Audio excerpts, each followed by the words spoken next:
Thanks for joining us on the Clive Barker Podcast, the only podcast dedicated to the works and worlds of Clive Barker. Episode 156 is Clive Barker News. We catch up on the ongoing Hellraiser 30th anniversary celebration. Nightbreed Cabal Cut had a small second release, basically return copies. The Clive Barker store sales and the ongoing saga of Hellraiser Judgment. Will we ever get to see it?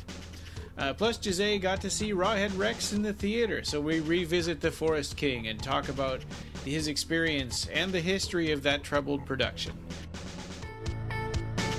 All right, well, hi, and welcome back to the Clive Barker Podcast. I'm Ryan. And I'm Jose.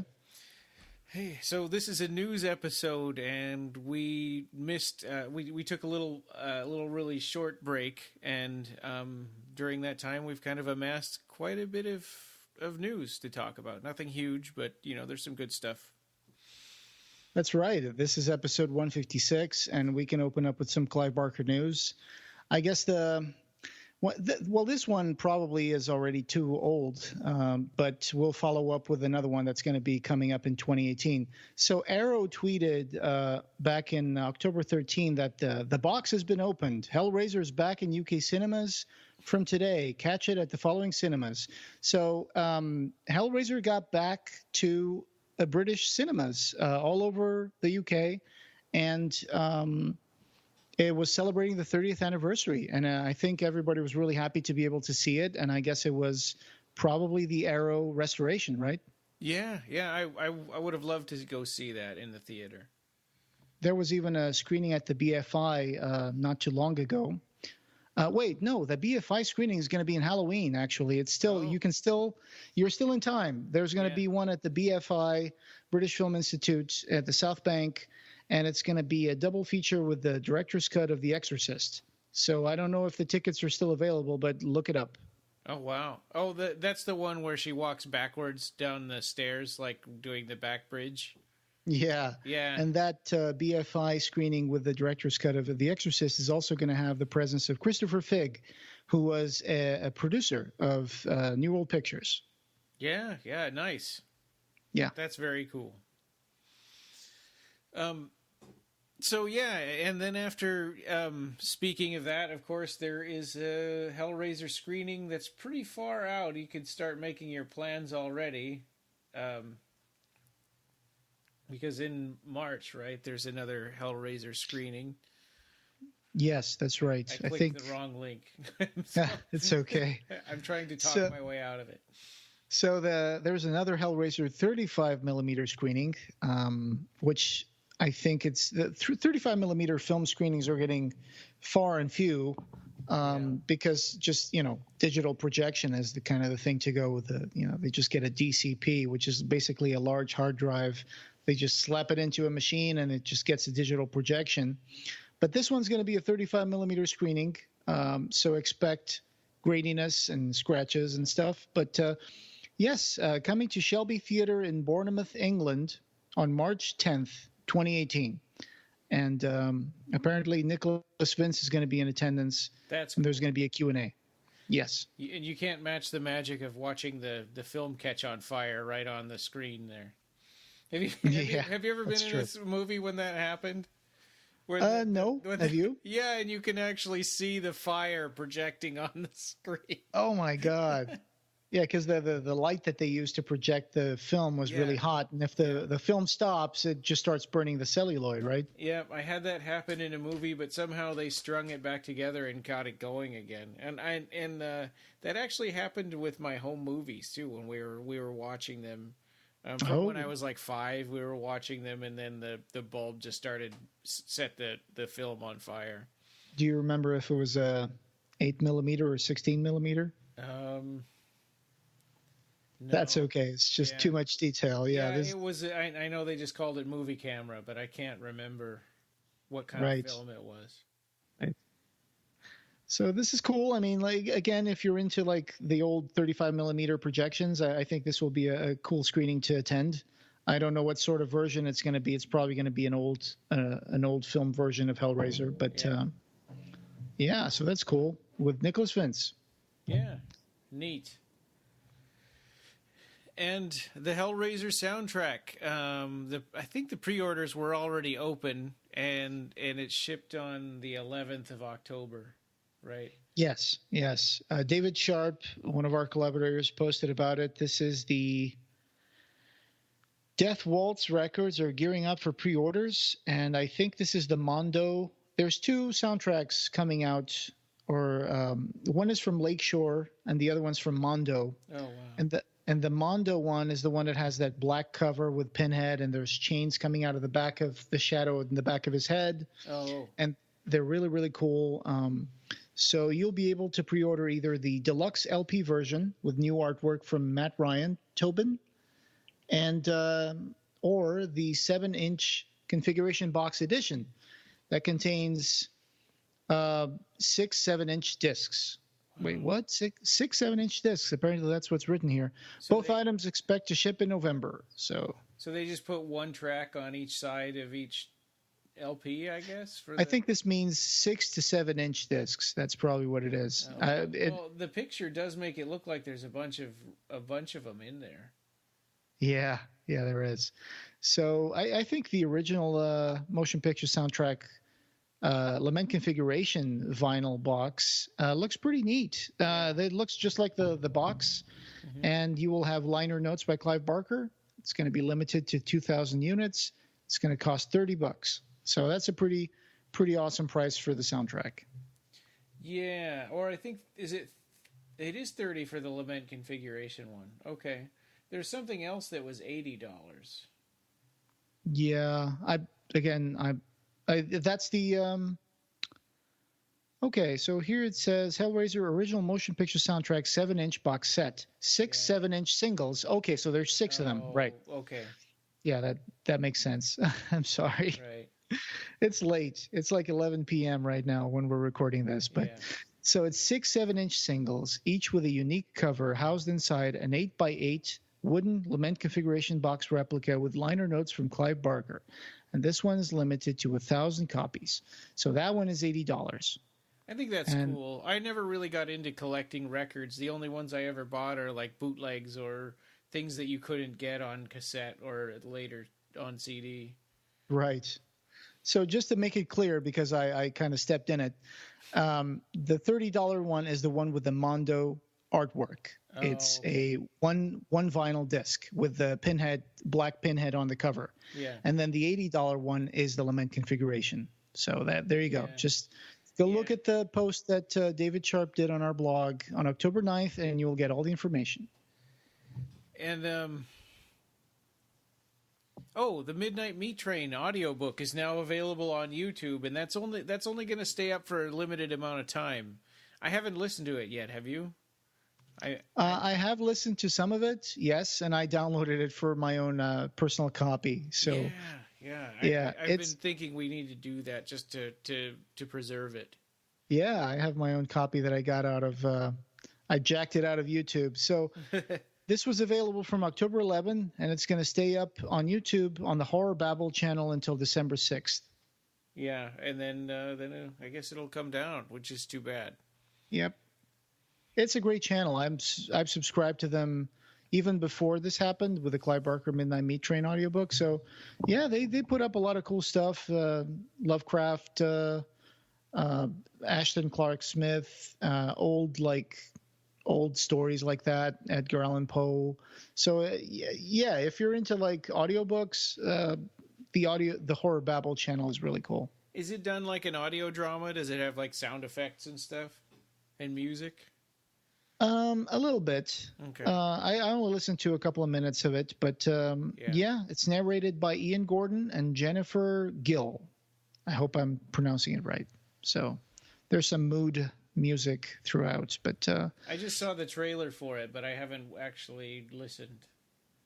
Yeah, so go check it out. It's Horror Babble on YouTube, and it comes down on December 6th. Cool. And there's a new edition of Sacrament. We'll do that. Yeah. But the new cover, so this is going to be from Gauntlet Press, that announced on Facebook that their new edition is tentatively scheduled for the autumn of 2018. Yeah. And they had talked about right.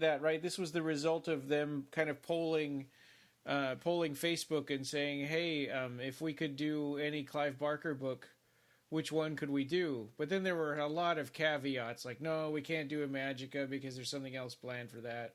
We can't do the Thief of Always because Clive Barker's store is doing that one." And right, yeah, and what a gorgeous edition it was. Yeah, it was beautiful.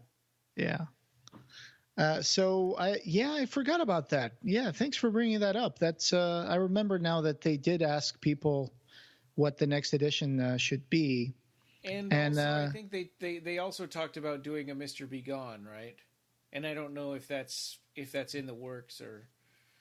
I think so, but Mr. Begone for me, the edition that we got, I think that was just perfect. It was just really nice because it was the first time I saw a book that had the pages printed out to look like they were old yellowed pages. Yeah. And I thought, this is amazing. Look at all the work that went into this, Yeah, that was a neat thing that they did. HarperCollins, right? Yes, I think so. Yeah. So the Sacrament one, they will be trying to bring it out for autumn of 2018. They put out the new cover art that has like these beautiful, it's like these blue trees that Clive Barker drew in this. I think they're supposed to be covered in snow. That's why they look white and blue. Yeah.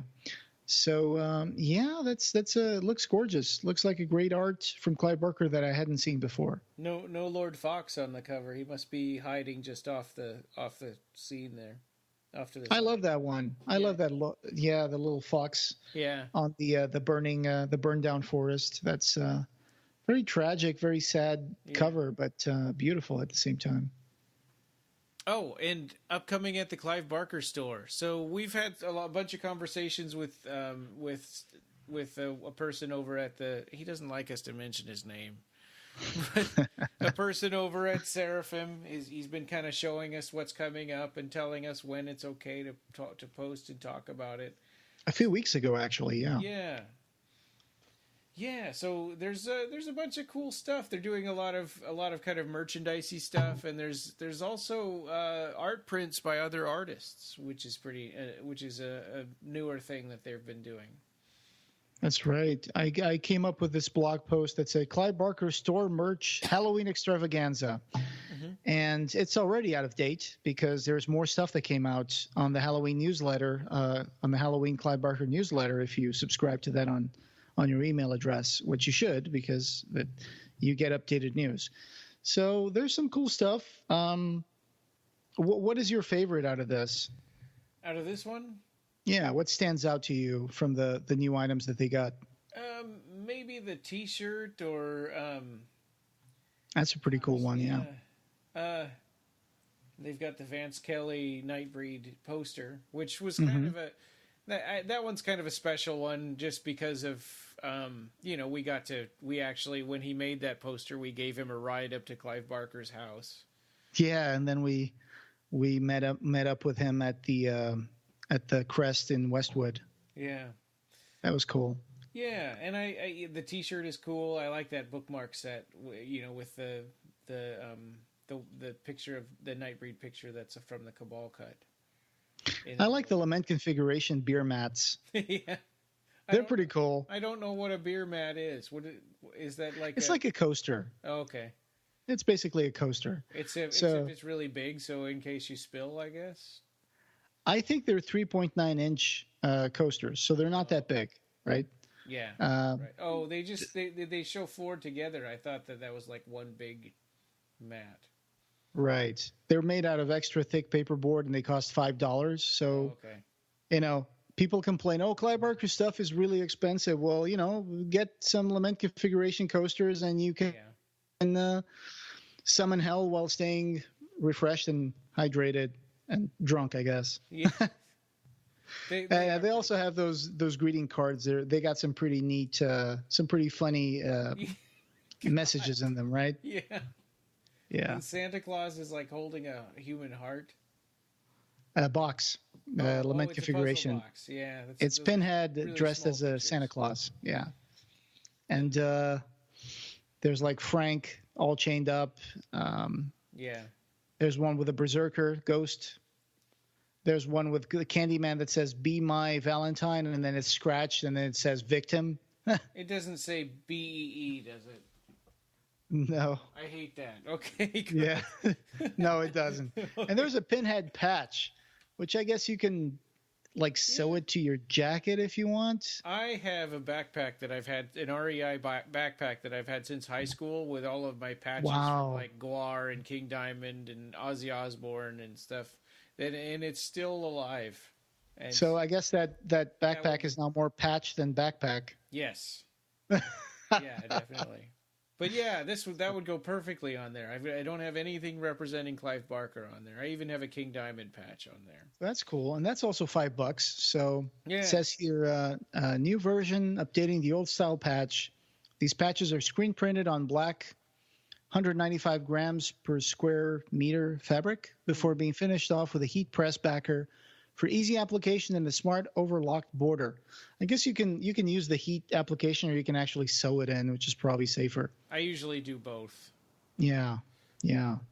Some really cool bookmarks. You have like a Pinhead, Candyman. You have like Boone from the cover of the Cabal cut.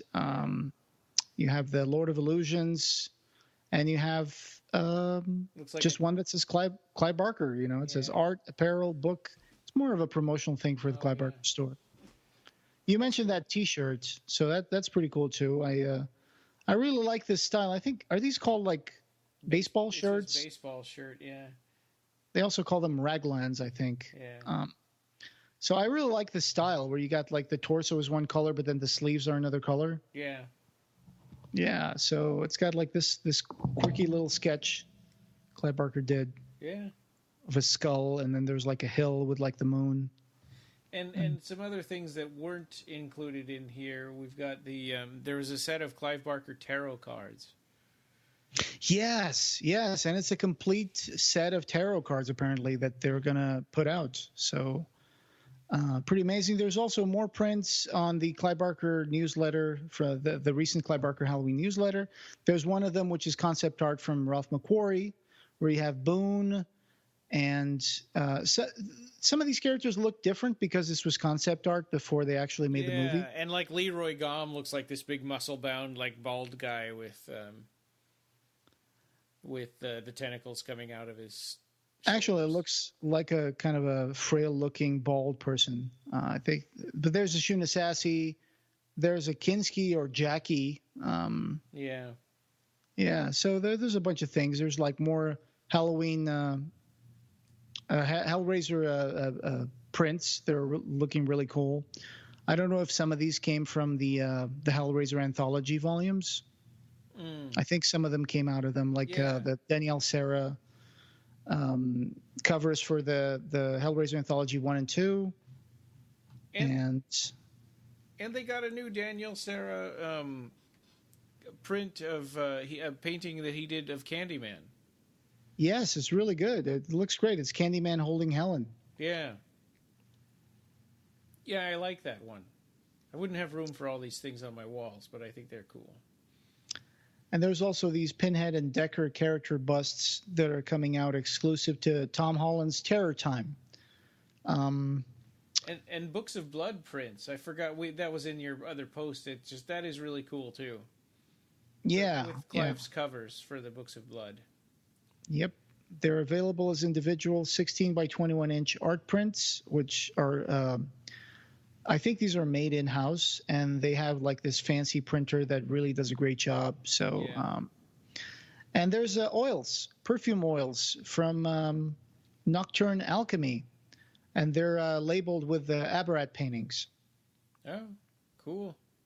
Yep. Wow. So there's a lot of stuff. One of the things I find most exciting in this Halloween newsletter is the tarot card set, because just because of the idea of the tarot card set. Yeah. And it's going to be, I think, 78 cards. It features it's 54. It says here 54 card set, Clive Barker tarot cards featuring 22 major arcana cards and 4 suits of the minor arcana. And it says $50. So that's actually pretty accessible. Yeah, it's not bad. And and a lot of these things went on sale on Tuesday, and it's Wednesday as we're recording this, so went on sale on Tuesday, the 24th of October. And at that same time, the Cabal cut came back. There was a unknown amount that had been returned, and they put those on sale and let us know that we could kind of warn the people at Occupy Midian that, hey, they're coming back, get ready. And then that was fun. And then he did it at 3:00 in the morning so that the Europeans would get a chance to get some rather than. Which I found out when I woke up in the morning. I'm like, oh, guess what? They're already sold out. Was the message that was at 3:00 or 4:00 in the morning. Yep. There were just a few, and some people were lucky enough to buy them. Yeah. And I know there's always people complaining. Yeah, and of course, for some people, either got so mad they didn't even try and just wanted to complain about it on Occupy Midian. It happens. Yeah. It happens. Like, okay, well, there were 250 made. Again, I'm not going to go into that, but we knew that some of these just got sent back, or because they weren't claimed, or because they were returned, or whatever, and so they just gave the people a chance to buy those. Mm-hmm. Because at some point, I think that they mentioned that they might just take them to conventions and put them on the real Clive Barker store booth. But they decided to, let's just get it done with and put them up on the store. So they're all gone. I think. And I love that release.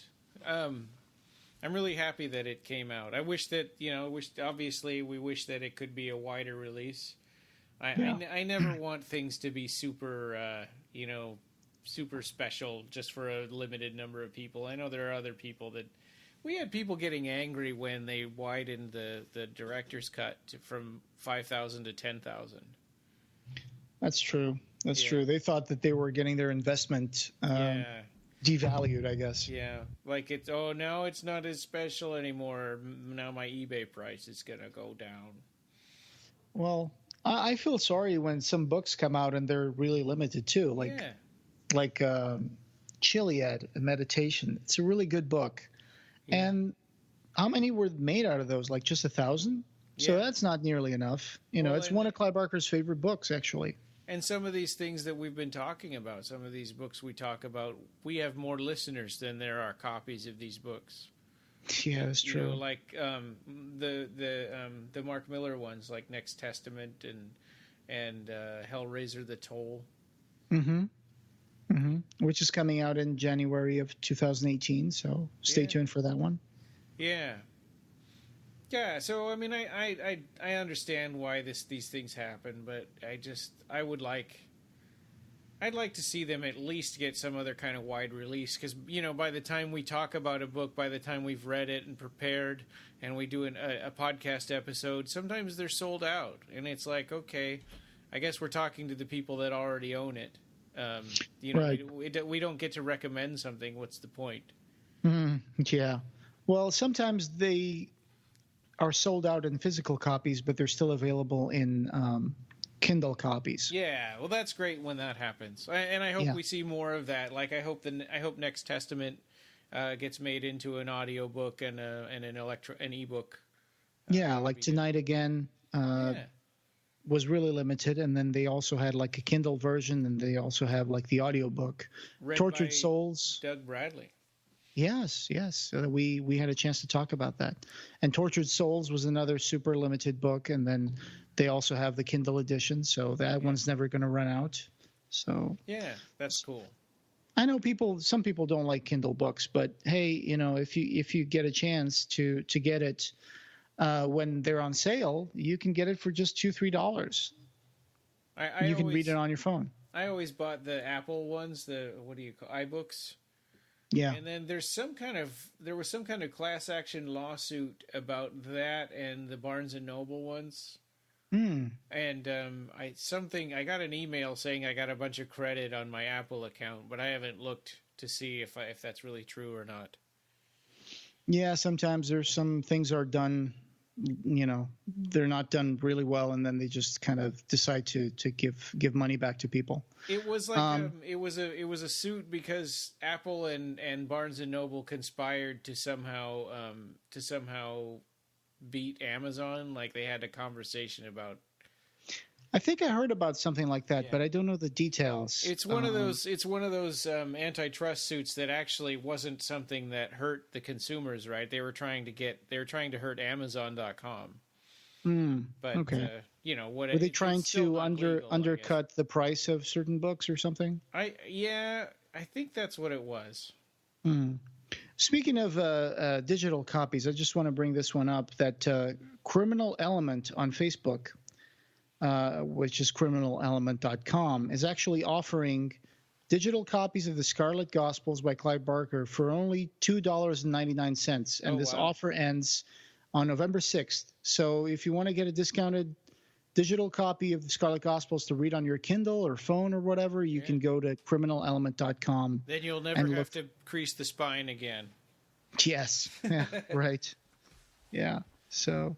it doesn't take room in your house or your room. It's like I have so many books left back in Portugal that I have no idea how I'm going to bring them back to the United States, or even if they're worth bringing back into the United States, just because you always have to pay for like either shipping or bring them with you on the plane, but then your luggage is too heavy and you have to pay for the pound. And it's like, I wish I could just get all those books and turn them into digital books and take them in a tablet, Yeah, right. But that'd be great. Is there media rate, or is there such a thing, shipping internationally? There is that. Yeah, sure. But when you own like thousands of books, it's kind of hard. It kind of adds up. It's you know what I'm saying? Yeah. It's still expensive. Yeah. Yeah. Anyway, so there's that, the discounted Scarlet Gospels by Clive Barker, which is a great book. So $2.99. And also I was at Barnes & Noble like the other day. I was buying some books, and I found out that Barnes & Noble was offering the Scarlet Gospels for like $5 or $6 or something like that. In a bargain bin?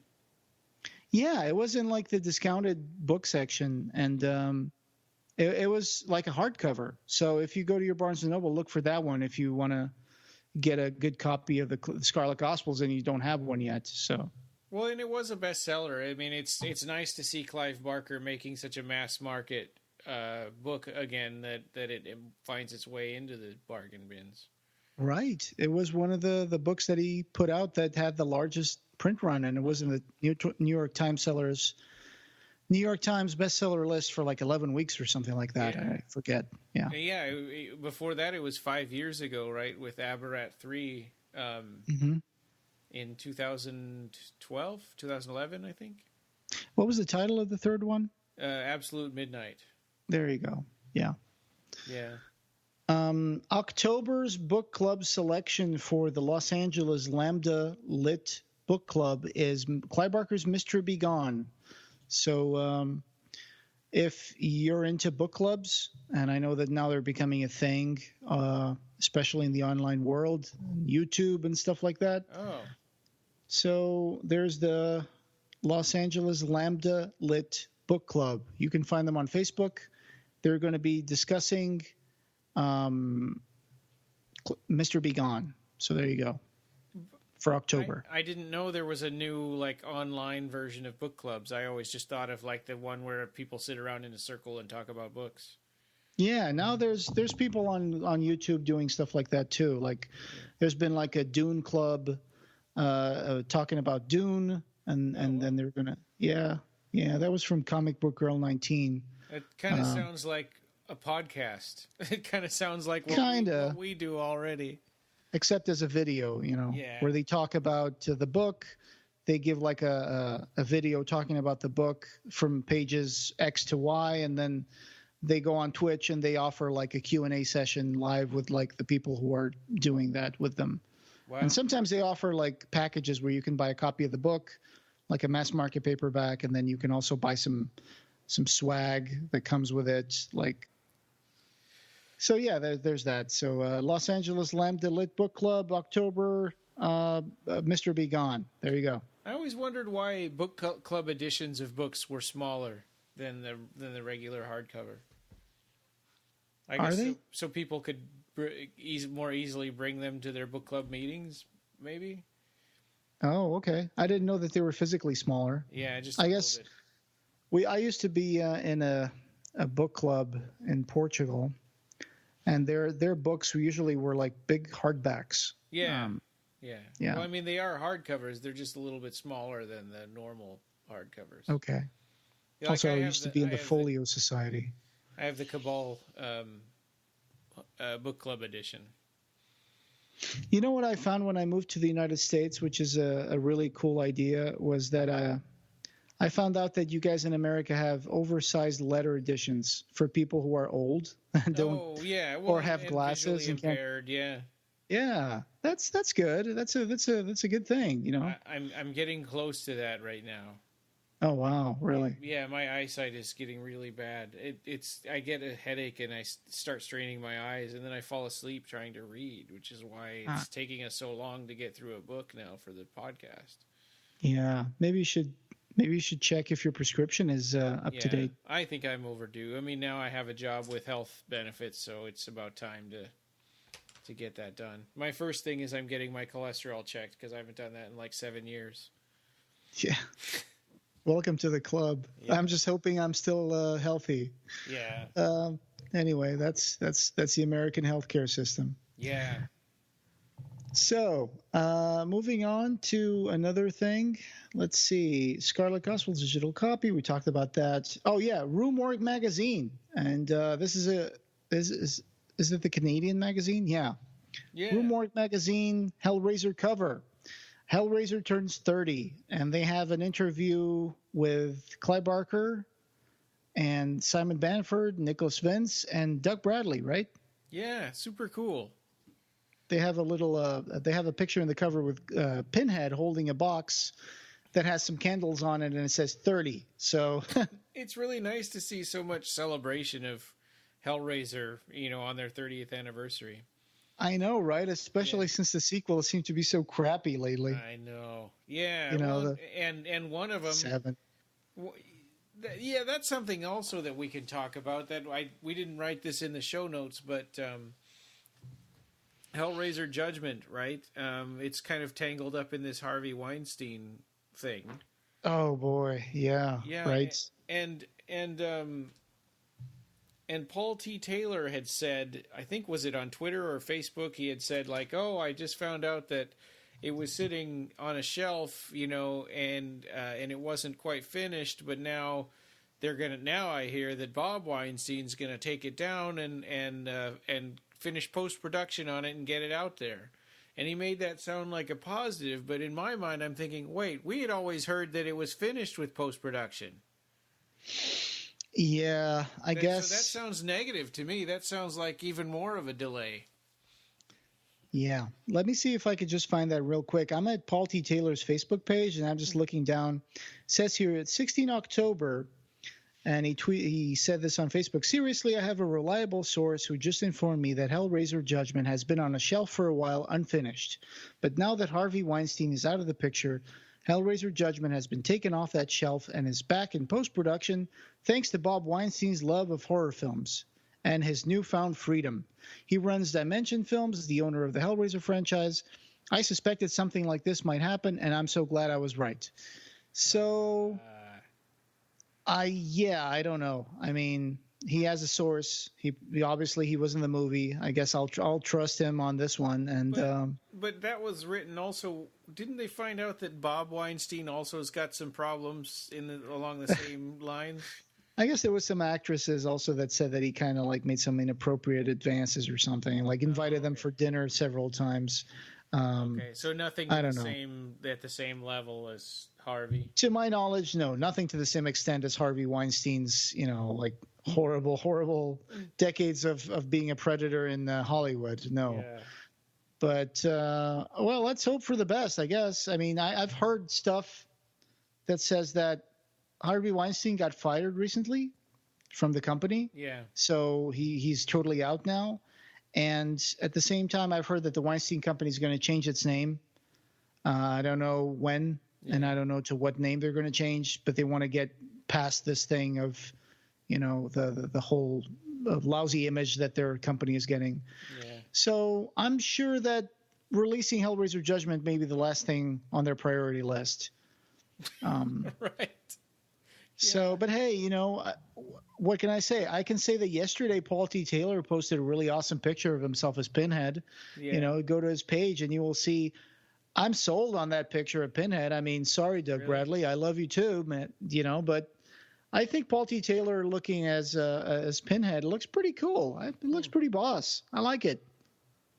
Yeah, I'll have to check that out. But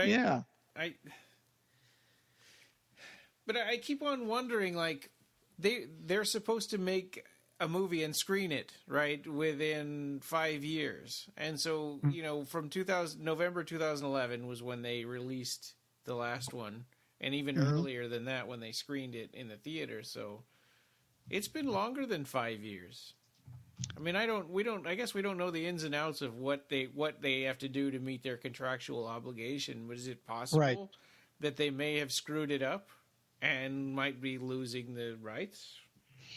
I don't know. But to be honest, we can only hope because, like I keep saying, I think that Hellraiser will get a new breath of fresh air as soon as it leaves the Weinstein Company. Yeah. Look what happened to Halloween. They lapsed on the rights, and now there's a new Halloween going to be produced. It's going to have the actress Jamie Curtis is going to come back. Yeah. It's going to be co-produced with like a Carpenter. And he's doing music for it. So, wow, isn't that awesome? Yeah. I would like to see something like that happen with Hellraiser, but again, it's too premature to know what's going to happen. Hellraiser is a cash cow, I guess. I mean, I don't know how much of a cash cow it is. How much money did Hellraiser 7, 8, and 9 did for like the Weinstein Company?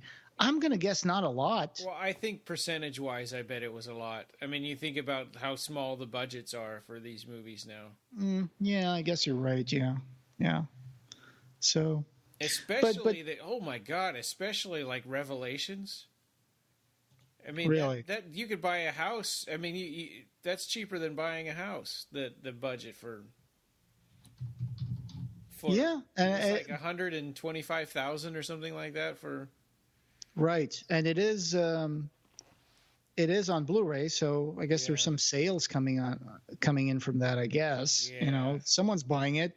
I didn't, but someone is. I bought it, but I got it for $3 used on eBay. Oh, okay. I got so tired of renting it. I was renting it for $5, and I did that twice for our podcast. So I'd already spent more than the movie was worth. So you're the person who rented it. Yeah. Well, now it's not even there anymore. The last time I tried to rent it, it was gone from iTunes. And so I was like, all right, fine. I'll find, we're doing our audio commentary. I got to get something. So I bought it used. Yeah. I think you're right. Percentage-wise, they probably make some money. They definitely probably made their investment back. But I think they really want to hold on to it so they can do like some sort of big relaunch. But honestly, it's like I don't know when this is going to happen because, again, we can be wrong, and Hellraiser Judgment could be really good, and they could relaunch the whole Hellraiser thing. But I just can't believe that at this point. I mean, it's not. I'm not saying it's Gary Tunnicliffe's fault or Paul T. Taylor's fault.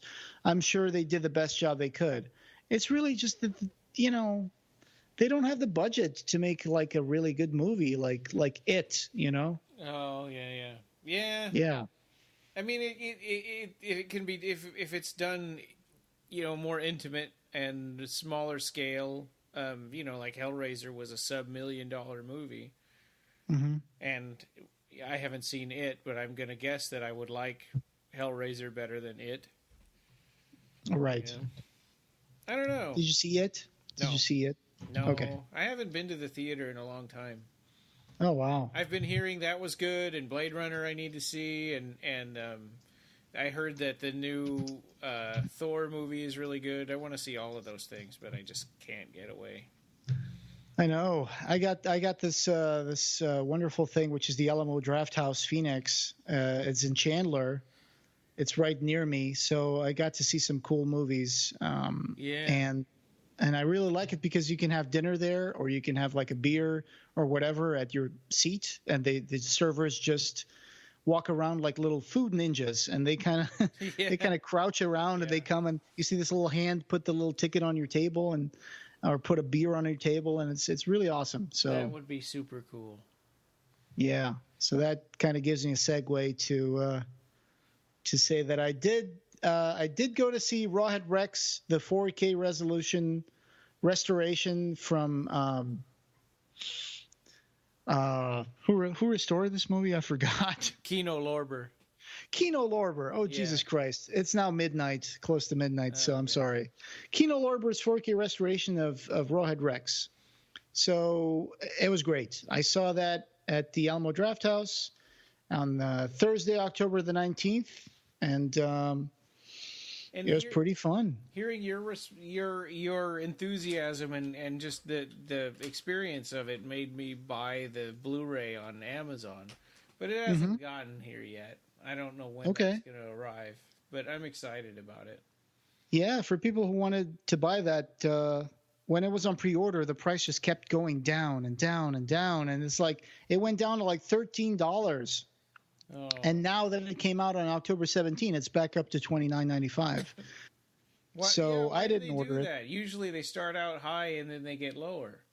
Yeah, I guess they want people to buy as many pre-orders as possible so they can have like assured copies. So anyway, so the screening I saw was like about 2/3 full. It was kind of like a smallish looking theater at the Alamo Drafthouse, but I could tell that people were really stoked about watching it because, Sarah and I went to check out the screening.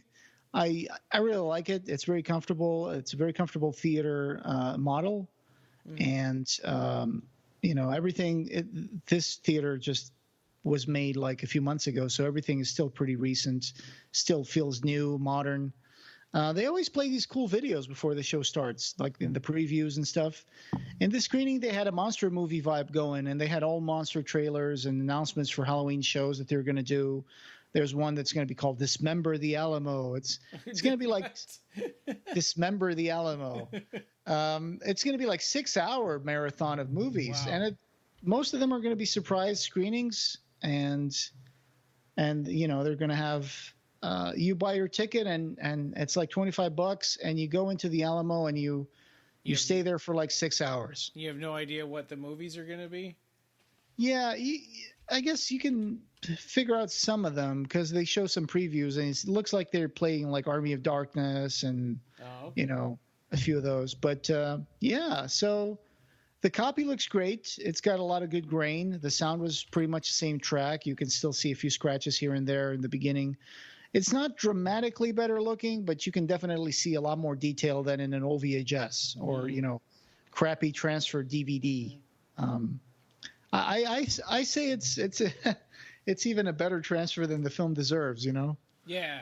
Definitely. I mean, I think this is amazing. This is kind of amazing that this stuff happens. I mean, look how hard we had to fight for Nightbreed, which is arguably a much better movie, right? And sure. And the fans had to convince Morgan Creek through going to screenings and a petition and 2 years of that stuff, to get them to go, okay, you can make the movie, but we're not paying for it. and so that's why we have the Shout Factory version of Nightbreed, the director's cut. And it's still not released in a lot of other countries. It's basically just released in America and Canada. And I know a lot of people would like to see it released in their own regions, So I hope that at some point that happens. And this Kino Lorber Blu-ray is it region locked? Is it only in the US, in North America, or is it worldwide? You know what? I'm not sure. I'm going to go with it probably being region locked. Yeah. I'm not sure. I have to check that, but I can make a little blog post about the 4K resolution restoration once I get my own copy eventually. So well, it would be you could make it a kind of talk about your experience too, which is both the Blu-ray and seeing it in the theater. Well, the audience had a lot of fun with this one. there were actually a lot of laughs. Although some moments you could actually listen to a pin drop. So there were some even though the movie is kind of bad, there's still like scenes where you kind of forget that you're watching this cheesy monster movie, and you kind of see like little bits of Clive Barker's genius of the story shine through. So people were actually like in suspense in parts of it? I think so, but I think they were really like just looking for a cheesy horror movie. Yeah. You know, they laughed a lot more. It was it was something we've seen like 100 times, or maybe probably more like 10 times. But so there's no jump tension. Scares, or there's no tension for us. Yeah. Well, the main problem with this movie, I think, is the low budget. I don't think it strays too far in spirit from the main moments of the plot from Clive Barker's short story. I think it was the implementation of it that failed. You know, when they translated it into this compromised production. It's really the directing and the costume are the real downers. The ending is kind of corny, and I think that you might be able to pin that on Clive Barker. I'm not sure. A little bit of it. Yeah. Do you have the Rawhead Rex Laserdisc? Is there one? There is one, but I just have the region-free DVD from England. Same here, yeah. There is a North American DVD, but it costs like $100 to buy it used. I mean, because it was out of print, right? Yeah. I mean, I bet it's not $100 now. Yeah, I guess there's I have no to reason look. to buy that when you have this, this one out for it's a much better transfer or whatever. Yeah. Do you remember when you watched it for the first time? Yeah, I think the first time I rented it from like a specialty video store. We had in Seattle. There's a place called Scarecrow Video. Oh, okay. And so all the weird, rare things that I'd never, that I'd only read about in like Shadows in Eden and stuff. I found them there, and so I rented that, and I rented Salome and the Forbidden, and Transmutations. We're talking about. Actually, no, I rented all those on Laserdisc. We're talking about the 90s. Yeah. Okay. So none of us actually saw the movie when it came out. No. 86. Yeah, I guess that would have made me 12. 87 or something. Yeah, 86. Yeah. Or no, is this 85? Not sure. Let me check real quick. Hellraiser's 87. It seems like a quick jump between, to go from 86 Rawhead Rex to 87 Hellraiser. 1986. Wow. Okay. Yeah. Probably filmed it in 85. Yeah. So because of the monster animatronics and the bad makeup design and not having a proper performer for Rawhead Rex, the monster seems a little stumbly, waves his arms around a lot like it makes it kind of unwittingly funny, unintentionally funny. Yeah. There were a lot of laughs in the more violent and exploitative moments of the film, like when Rawhead Rex kind of trips over like a. He's in the caravan park and he's pulling people out and he's ripping blouses and boobs are coming out. Yeah. So I don't think a lot of people were taking it seriously. I mean, I don't think anybody was taking it seriously, which for a movie that's supposed to be horror, it's kind of the death toll, right? Yeah. Yeah. And it is really silly that whole trailer park massacre and, Yeah. I saw Reanimator a few nights ago, and that movie is kind of a dark comedy, so the laughs are meant to be there, but they release a little tension from the more gory scenes.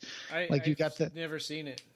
Oh, you never seen it? It's really good. It's got Jeffrey Combs, and it's really, really good, and Barbara Crampton. But in this case, the movie is played.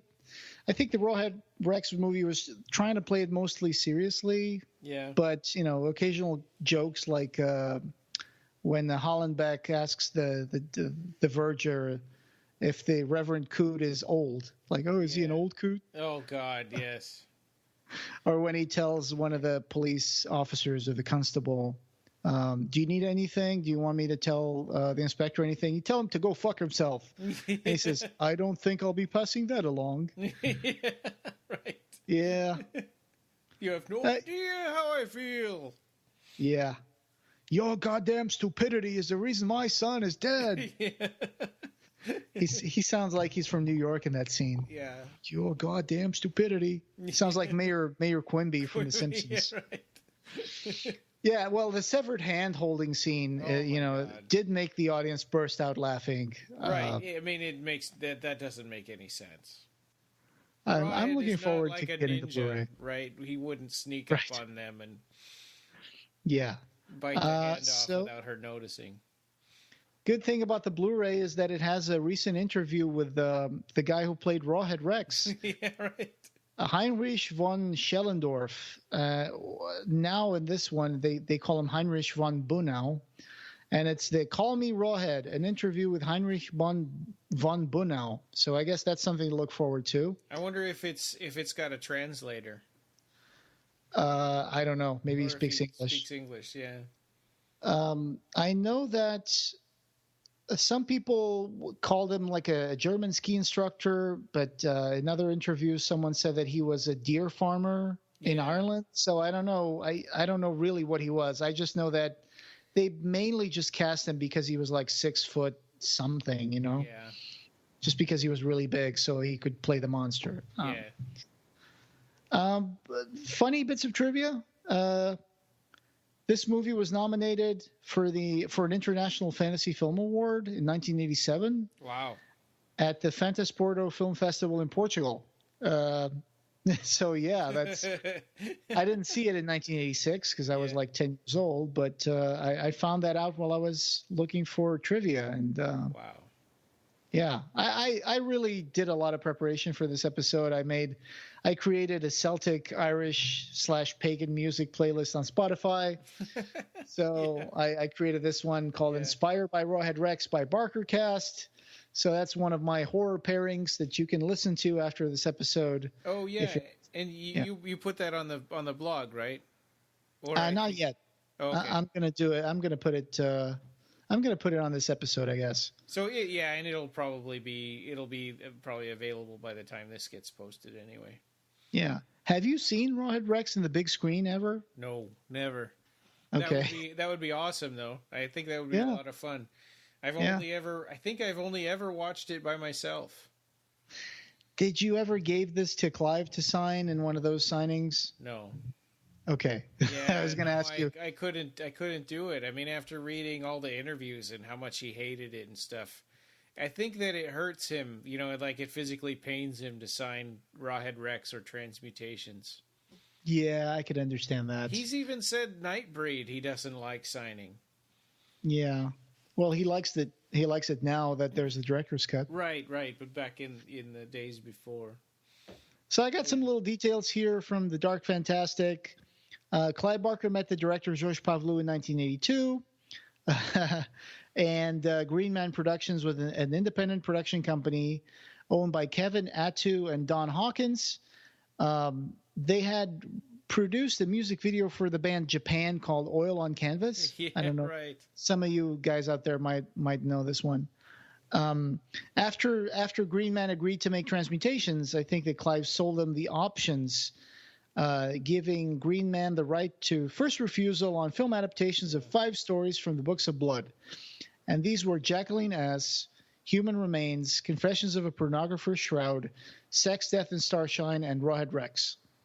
Yeah. And didn't he sue them to get the others back after Rawhead Rex? Right. So eventually, Green Man didn't make a lot of money, so they kind of let the rights lapse. And then one time they announced that, we're thinking about making some of these movies. And then Clive Barker said, no, you're not going to do it. So he took them to court, and they said, all right, sorry, we don't have the rights anymore. Yeah. Rawhead Rex started production in January of 86 in Ireland. Principal photography started in March of 86. So I guess they got that beautiful Irish spring. That the crew had to douse the bushes in the water with like they had to douse the bushes around the set with water so they could get the snow out to melt it, because it was really cold, and they had to find, they had short time frames to be able to shoot some scenes because it was just so cold and it was starting to snow, and they didn't want it to snow. They didn't want it to have it on the frame, so they had to like bring in a hose and wash the snow off of like trees and bushes. And it was some sort of tax incentive for filming there, right? Because Clive had written it set in England. Yeah, it was supposed to take place in like a Zeal, like a little place called Zeal, which I guess it's a play on like making the villagers zealots. Yeah. So Rawhead Rex had a budget of $3 million, but it really was $2 million that George Pavlou ended up finding. Paradise Productions from Dublin helped Green Man finance the film. And according to Pavlou, they also had some money from Empire Productions, who distributed the movie theatrically. They did open production offices at the London Elm Street Studios, where they shot some of Star Wars. But the production was really shoddy and conflicted. Like, even the producers didn't know who was producing what, if they really wanted to produce the movie, if they had the money. So the movie had 6 weeks of pre-production, and I think principal photography started in March of '86 and was shot in and around Leinster, County Wicklow in Ireland. There you go. Yeah. And at that point, Clive Barker didn't like the design of Rawhead, and he had given them designs, and they told him no, and they didn't want to hear him talking about it anymore, I guess, and they locked him off the set. Yeah, they said that he was always just one phone call away, but that phone call never really happened. Yeah. And I think that what happened was that Clive and the crew came to a realization that they didn't have the money to make anything like what Clive was saying. That's what they kept telling Clive, was like, all right, that sounds really good, but we don't have the money to make it. I think at first they were thinking about making a prosthetic suit that was going to be like multiple pieces, and it was going to be like, take 7 hours to put on. And then ultimately what the movie got was like a one-piece suit and a head that went on in like 15 minutes, and that was it. So that was it. And I would love to see a remake of Rawhead Rex with one that's kind of screen accurate to what we've seen in the comics, just and actually 9 feet tall, and that would be that would be really great. Now it wouldn't be hard to make it with computers and stuff. Yeah. And motion capture. Yeah, he could be CGI when he's moving, and maybe up close, some kind of prosthetic or physical, model or something. And Clive said in '95, it's funny though, because when you look at interviews that Clive talked about Rawhead Rex over the years, and especially during the pre-production, he was really kind of starry-eyed about it. He was still believing that even though Transmutations had sucked, that maybe Rawhead Rex was not going to suck as bad. Yeah. And I remember reading some interviews where he's like, oh yeah, the head is really good. They have these like these servos in the neck, and it's going to have like this great like movement and all that. And it's like you look at the movie and it's like, no, they didn't do any of that. Yeah. And Clive was just saying that because he was just trying to get hype for the movie, but I'm sorry, it wasn't that good. But you know what? I read the script. Mm-hmm. He did say in an interview too that lightning can't strike twice in the same place, but it did. Yeah, and I did read the script because we got a copy of the script from Seraphin, and this version that I read was typed up from the last handwritten draft that he did. And people say that he did 2 drafts. Some say that he did 1.5. Mm-hmm. So what I read, though, was really close to the movie, and really close. Like, I'm talking about, like, the jokes, like some of the jokes and stuff, even the hand, even the hand-holding thing where the woman runs out of the woods and she's holding the hand of her boyfriend, and then she looks and it's like, oh, no, he's not there anymore. It's just a hand. That's in Clive Barker's script. So it was kind of a myth busting for me, because I kept hearing over the years that, oh yeah, they rewrote everything, and it's not what Clive Barker wrote, and it's like, it kind of is, especially at the end, the scene where the guy Hollenbeck is holding the rock, and Clive Barker writes that there's light coming out of the rock, and these light tentacles are going on around Rawhead Rex and stuff. So it's like, yeah, they just twist a few things around here and there. Like they put a few shots, a different order maybe, but most of it is pretty much the same. And a lot of the dialogue is exactly the same. Did he say it had to be a woman? I hate that line because it's so on the nose. No, I don't think they have that line in there. I forgot. I can't really think about it. It's like somebody looked at that and goes, "Oh man, we got to explain what's going on in the movie so the audience knows." Yeah, I have to see that. But the ending is different. The ending is really different a little bit. Clive Barker's ending, it's a little different in the sense that I think it's actually a little worse. Oh, really? Because like Hollenbeck raises the rock, and the rock opens like this gash, and the light comes out, and Rawhead Rex gets he gets like his power gets drained from those light tentacles, and he falls on one of the graves, and then the villagers come and they start slashing and hacking at him a little bit, and then Rawhead kind of punches the slab, and the slab breaks, and he falls into the hole, and then if I recall correctly, what I read is that you never see Rawhead Rex really die. And you still see his eyes glowing at the bottom of the pit of the grave. And so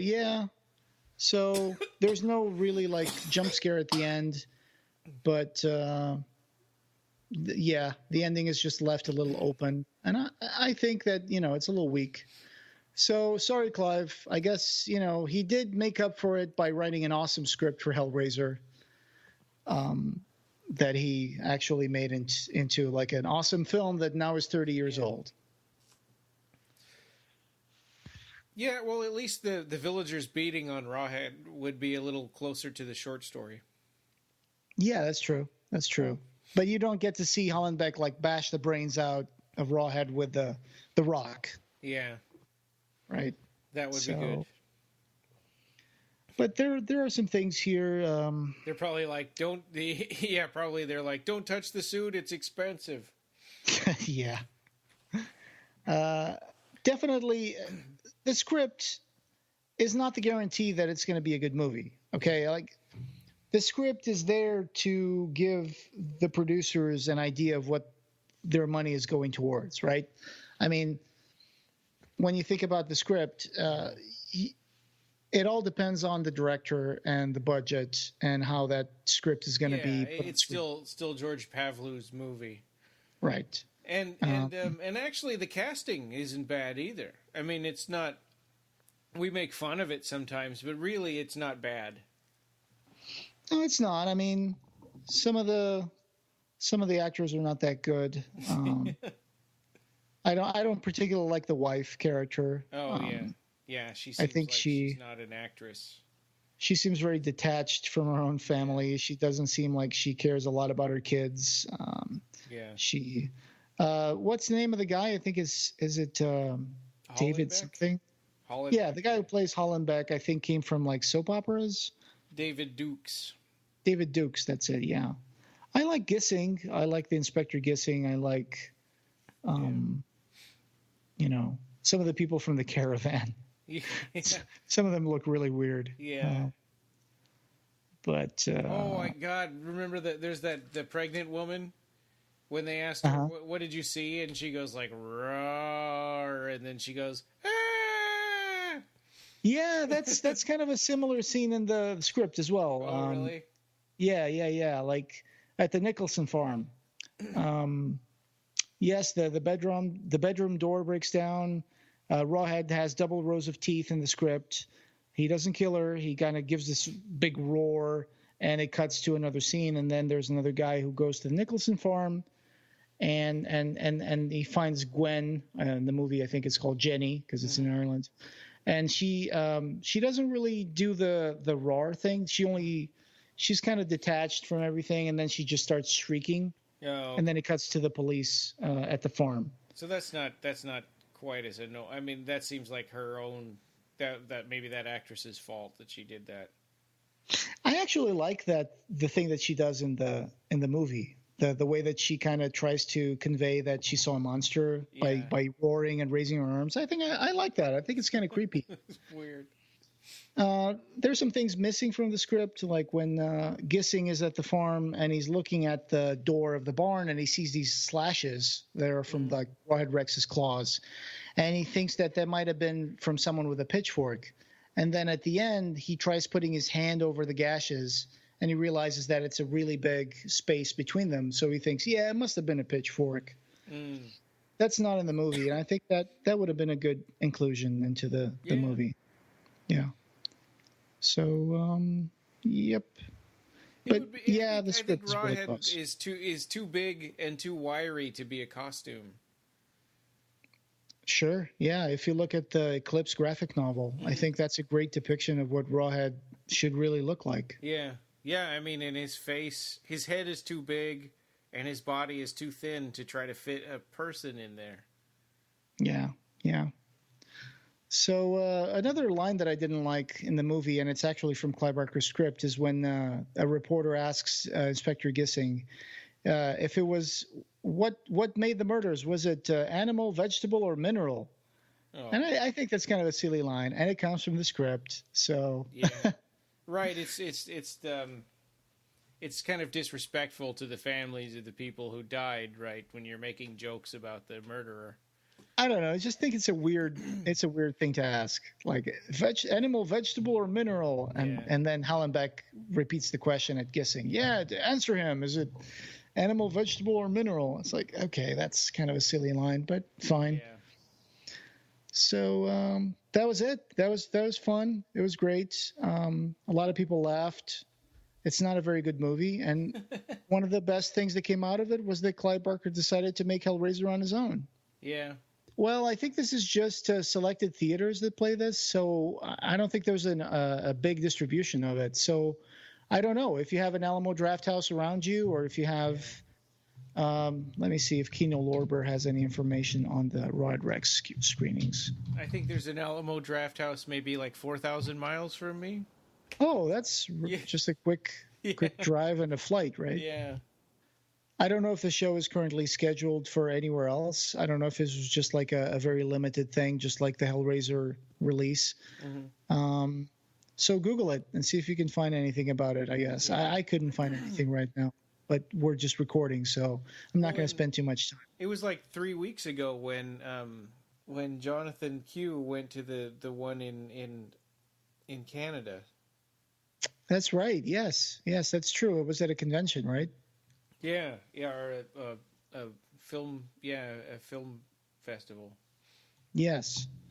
So I don't know. I mean, I'm looking around, and I don't think I'm finding many more screenings. Let me see. I found another link that said here from Carolina Theater, Durham, North Carolina, October 25th and October 26th. Capitol Theater in Cleveland, October 21. So that was already gone. October 19, 20, 23rd, 25th. That was in August. Okay, so the next one